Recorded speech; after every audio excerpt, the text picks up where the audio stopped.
This is just a sample of the audiobook.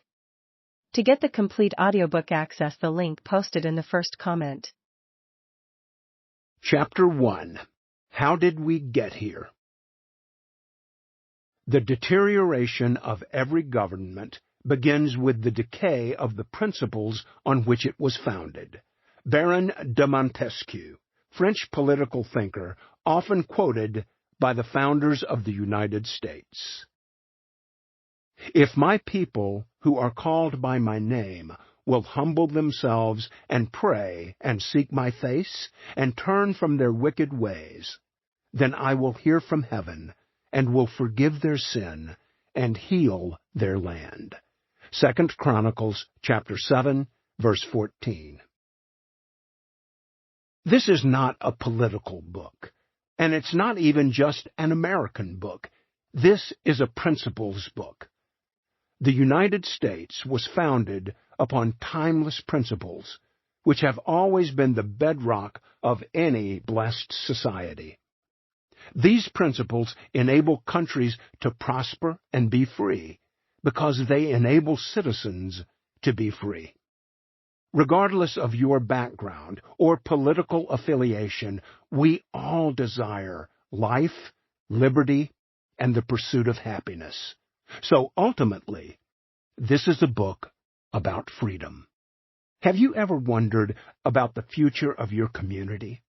Do you believe our country is headed in the wrong direction, but you aren't sure how we can steer it in the right direction?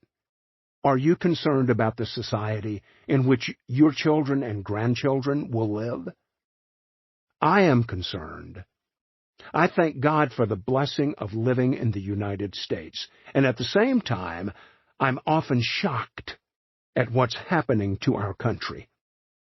But I have hope for my family, for your family, and for our future.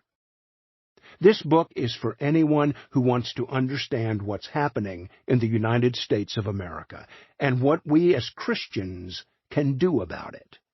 And this is a message of hope for those in other nations who desire a brighter future.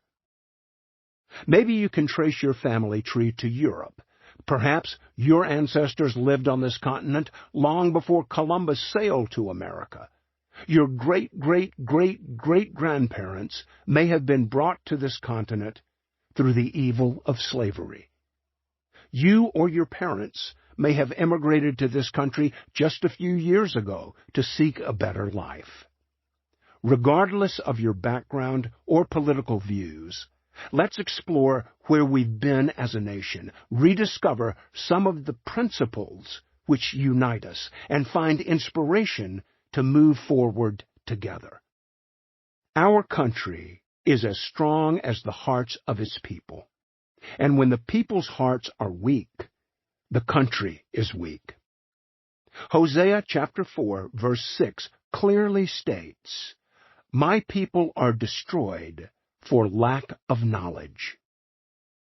Ignorance is deadly to a great nation and to each individual because it leads to passivity, despair, and hopelessness. When you look around, do you see more and more passive, desperate, and hopeless people? Sadly, I do. But it doesn't have to stay this way. My lack of knowledge.